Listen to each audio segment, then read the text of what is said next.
It started on a Thursday afternoon, the kind where everything felt too quiet. I was leaving my last class, the literature seminar, my notebook half filled with lines of a poem Mr. Brooks had assigned. The wind nudged the trees along the campus path, their branches swaying with the same indecisiveness I felt inside. I had someone waiting for me back at the apartment. Ryan. Sweet, predictable, good-hearted Ryan. The kind of boyfriend you're supposed to want to spend your life with. And yet, as I walked, all I could think about was the way Mr. Brooks had looked at me when I read my analysis aloud. There was something in his eyes, steady, unreadable, but lingering. I had noticed it before. The slight pause in his voice when he called on me. The way his gaze would settle, not just skim. It wasn't obvious. It wasn't wrong. But it wasn't nothing either. And that nothing started to mean too much to me. Earlier that week, I'd turned in a short paper on the theme of forbidden longing in one of the poems. After class, Mr. Brooks asked if I could stay behind for a minute. Just a quick talk, he said. Everyone else shuffled out while I sat at my desk, pretending not to notice my hands tightening around the pen. When the door clicked shut, he crossed to my side of the room, holding my paper. You write like someone older, he said, glancing down at it. Not just the vocabulary, the understanding. I swallowed. Thank you. He looked up, eyes meeting mine. Have you ever read something and felt like it was written only for you?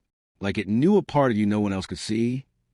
I nodded slowly, unsure what I was agreeing to.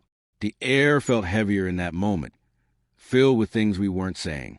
His fingers brushed over the corner of my paper, almost unconsciously. I wondered if he realized he was doing it. Then he stepped back. You can go. But as I walked out, he said, Liam. I turned. If you ever want to talk about writing or anything, you can. I nodded again, but I couldn't speak. Something about his voice had stuck inside me like a hook. That night, Ryan and I sat on the couch eating leftover pasta and watching a movie. His hand was warm around mine. He laughed at the funny parts, glanced at me often, kissed my cheek. I leaned into it, smiled, said the right things. But inside I felt a strange buzzing, like I was split in two. One part of me in that room with Ryan, and another still standing in the empty classroom with Mr. Brooks, listening to that careful, deep voice. At midnight, as Ryan snored lightly beside me, I checked my phone one more time. That's when I saw the message. Meet me behind the admin building. For 30 B. No punctuation beyond that. No explanation. Just the time, the place, and the sender's initial. I stared at it for a long moment. Then I locked the screen and set the phone face down on the nightstand. The next day moved in slow motion. I avoided his eyes in class, but I felt him glance over once or twice. When the final bell rang, I packed up quickly, heart racing. I didn't say goodbye. At 4:25, I stood near the back corner of the admin building. Shifting on my feet, the brick wall cold behind me. The courtyard was empty.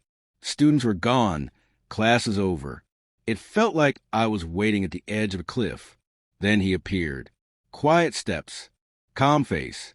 He wore his usual gray sweater, a leather messenger bag across his shoulder. He looked the same as always, and yet not. There was something more intentional in the way he approached me. You came, he said, not surprised. I didn't know if I should. And yet, we stood there for a long second. Then he turned toward the door, pulled a small silver key from his bag, and opened it. The hallway inside was dim, abandoned. I followed, my footsteps echoing. The silence between us stretched, filled with static. I felt every inch of it in my chest. He stopped at a doorway halfway down the corridor, pushed it open, and let me walk in first. The room was bare except for a wooden desk and some stacked chairs. Dust hung in the air, catching bits of sunlight that streamed in through narrow windows. I stood awkwardly in the center. He closed the door behind us, but didn't lock it. That somehow felt worse. He didn't say anything at first, just set his bag down and leaned against the wall, watching me. What is this? I asked, the words barely louder than my breath. You tell me, he replied, his voice low, unreadable. You came. I didn't answer. I couldn't. He took a slow step forward. This doesn't have to mean anything, he added. Unless you want to. And still, I said nothing. But I didn't leave. The room was still, heavy with a kind of silence that only exists when two people are thinking the same thing but refusing to say it aloud. Mr. Brooks stood only a few feet away from me, and I could hear the quiet rhythm of his breathing. He didn't make a move, didn't rush. He simply let the moment settle around us like dust in the air. There was no desk between us this time, no stack of papers or formalities to cling to, only space and the weight of what we were about to do. I looked at him, at the way his hands stayed relaxed at his sides, the way he tilted his head just slightly as if waiting for me to say something that could still change everything. But I said nothing. He stepped closer, his voice barely above a whisper. You don't have to stay. I should have left. I should have said it was a mistake, turned around and walked out, back to the hallway, back to Ryan. But my legs didn't move. My heart did, though, thundering inside my chest in a rhythm that felt like both fear and longing. I don't know what this is, I murmured. It's whatever you want it to be, he said, his gaze steady. He reached up slowly, adjusting the collar of my shirt like it had slipped. His fingertips brushed my skin, light and deliberate. My breath caught in my throat. The touch wasn't intimate in the way people think of intimacy. It wasn't obvious.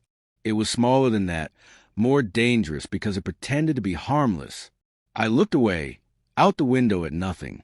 I have someone, I said. Ryan. We've been together since high school. Mr. Brooks didn't respond immediately. His silence wasn't cold, though.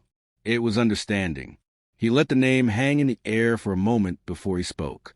You love him? I nodded. Yeah, I do. Then tell me to stop, he said gently. And I will. My mouth opened, but the words didn't come. I wasn't sure why. Maybe it was the quiet way he looked at me. Maybe it was the fact that he didn't try to convince me, didn't push. He just waited. And in that space between his waiting and my silence, something cracked. He moved closer, and I didn't move away. His hand found mine, not grabbing, not claiming, just touching. A fingertip on the back of my palm, tracing the line of a vein. I looked down at the contact, transfixed by how small it was and how big it felt. His other hand lifted the side of my face, hovering first, then settling lightly against my cheek. His thumb brushed just under my eye. Still no kiss, no rush, just the unbearable closeness of being wanted and known, without needing to explain yourself. When our foreheads touched, it wasn't dramatic. It was quiet, tender. Our eyes closed, the air between us full of everything we didn't say. I felt like I was holding my breath inside someone else's dream. You're shaking, he said softly. I don't know what I'm doing. I whispered. He nodded. Neither do I. Then we stopped talking. Our hands found each other fully this time. Fingers interlaced, palms warm. His jacket slid off his shoulders and hit the floor with a soft thud. I stood still as he unfastened the top button of my shirt, watching my face the entire time. Not for permission, but for something deeper. For doubt. I didn't give it. There were no faces, just shadows moving slowly, the rustle of fabric, the sound of breathing and shoes shifting on the dusty floor. A button fell to the ground and rolled under the desk. Light spilled to the windows, slicing through the room in broken shafts. The way he touched me wasn't possessive. It was patient, like he was learning something by heart. My skin felt like it belonged to someone else. My mind tried to drift away, to forget what I was doing, but then I thought of Ryan, his laugh, his hands, the way he used to pull me in by the waist when I was cooking breakfast.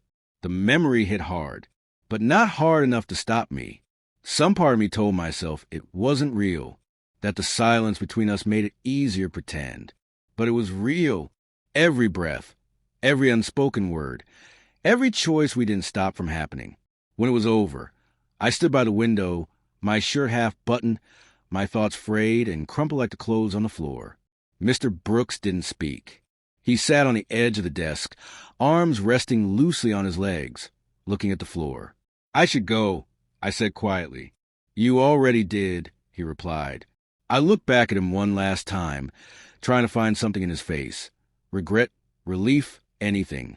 but he kept his expression unreadable. Faceless, even now. I didn't say goodbye.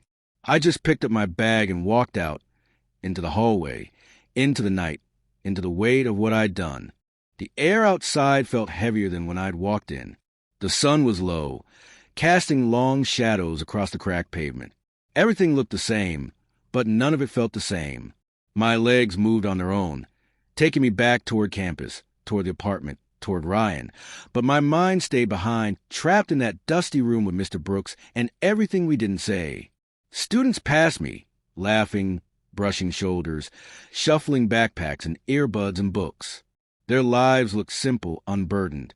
I wondered if I looked like them, normal, unchanged, or if something in me had shifted so completely that it showed in the way I walked, the way I held my arms too close to my body. By the time I reached our apartment door, the guilt had hardened into something sharp. I hesitated before opening it, staring at the handle like it might shock me. Then I pushed through. Ryan stood in the kitchen, wearing a faded t-shirt, stirring something on the stove. The smell hit me, garlic, tomato, herbs, like a punch to the chest. He looked up, smiling wide, his whole face lighting up the way it always did when he saw me. "There you are," he said. "You okay?" I nodded, swallowing down the panic. "Yeah, sorry, lost track of time." He didn't question it, just opened his arms and pulled me in, wrapping me in the kind of hug that made me want to crawl inside myself and disappear. I rested my head against his shoulder, holding him tighter than I meant to. "You're warm," he whispered, rubbing my back. "You always get warm when you're nervous." I forced a laugh. "I guess." Dinner passed in a blur. I ate slowly, listening to him talk about his day, about a group project, about the weird guy in his statistics class. I smiled where I should. I nodded when it made sense. But everything inside me felt hollow, like I was watching someone else live my life from a distance. Later, we curled up on the couch, his legs tangled with mine under a blanket. I rested my head on his chest, listening to the steady beat of his heart, wondering what it would sound like if he ever found out, if he heard the truth, not just about the physical part, but about the way I let myself want someone else. I wanted to believe it was just a moment, just weakness, but I couldn't lie to myself that easily. I had wanted it. I had stood in that room and let it happen. I had known exactly what it meant and still didn't stop. Over the next few days, I tried to act normal. I woke up when Ryan did, went to class, texted him cute things throughout the day. But it all felt like I was mimicking the version of myself from before, like I put on someone else's skin and hoped no one noticed the seams. I didn't speak to Mr. Brooks. He didn't speak to me, either. In class, he acted like nothing had happened. His eyes never lingered. His tone stayed professional. It was almost worse than if he had acknowledged it. The silence between us was louder now. Every time he passed my desk, every time his voice read a line of poetry, I felt a pressure in my chest I couldn't shake. One afternoon, just before I left the classroom, he slid a book toward me. No eye contact, just a book and a yellow sticky note on the inside cover. Truth never waits for comfort. No name, no explanation, just that line. I tucked it into my bag without a word. That night, Ryan and I lay in bed. He slept facing me, one hand curled under his cheek, breathing soft and even. I watched him for a long time.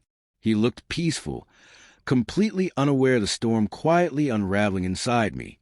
I reached out and brushed a strand of hair from his forehead. My fingers trembled. "I'm sorry," I whispered, the words barely audible. They weren't for him. Not really. They were for me, for the part of me I'd broken, for the trust he still had in me that I no longer deserved. He didn't stir, just shifted slightly, breathing out against my hand. I lay back and stared at the ceiling.